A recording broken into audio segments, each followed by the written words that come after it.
Gita Simanjuntak, kelas 10 MIPA 2.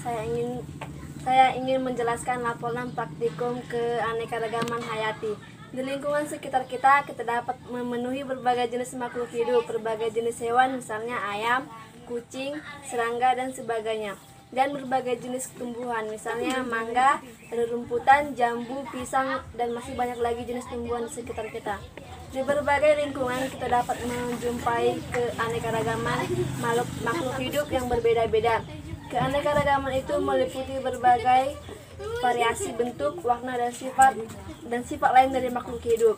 Keanekaragaman dapat terjadi akibat proses evaluasi dan adaptasi. Evolusi adalah perubahan yang terjadi dalam waktu yang akan membentuk makhluk hidup yang berbeda dengan asalnya, sehingga akan menimbulkan spesies baru. Sedangkan adaptasi adalah proses penyelesaian diri terhadap lingkungan yang berbeda akan menghasilkan makhluk hidup. Pembahasan dari praktikum yang telah dilaksanakan di lapangan bahwa pada suatu tanaman terdapat varietas serangga dengan jumlah yang cukup banyak, dan terdapat juga berbagai penyakit yang timbul pada tanaman tersebut yang merupakan gangguan baik secara morfologi maupun fisiologi. Pengandalan pada tanaman dilakukan dengan cara penggunaan pestisida dengan pestisida alami dan juga simetik. Hama merupakan suatu organisme yang menanggung tanaman, merusak tanaman, dan menimbulkan kerugian secara ekonomi, membuat produksi suatu tanaman berkurang, dan dapat juga menimbulkan kematian pada tanaman. Serangga hama mempunyai bagian tubuh yang utama, yaitu cabut, abdomen, dan toraks.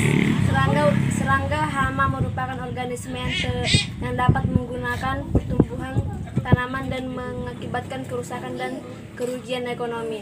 Hama dan eksenis serangga dan penyakit merupakan kendala yang dihadapi oleh setiap para petani yang selalu mengganggu perkembangan tanaman, budidaya, dan hasil produksi pertanian. Hama dan penyakit tersebut merusak bagian suatu tanaman sehingga tanaman akan layu dan bahkan mati. Bentuk keanekaragaman hayati adalah suatu istilah pembahasan yang mencakup semua bentuk kehidupan yang secara ilmiah dapat dikelompokkan menurut skala organisasi biologinya, yaitu mencakup gen, spesies tanaman, hewan, dan mikroorganisme, serta ekosistem dan proses-proses ekologi di mana bentuk kehidupan ini merupakan bagiannya. Dapat juga dinamakan sebagai kondisi keanekaragaman hayati, seringkali digunakan sebagai ukuran kesehatan sistem biologis. Di dalam kehidupan dunia ini terdapat berbagai jenis keanekaragaman hayati, yaitu terdiri dari manusia, hewan, dan tumbuhan yang beraneka ragam.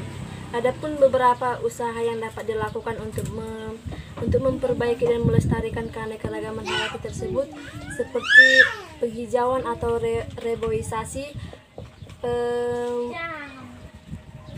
pemulihan, pelestarian in situ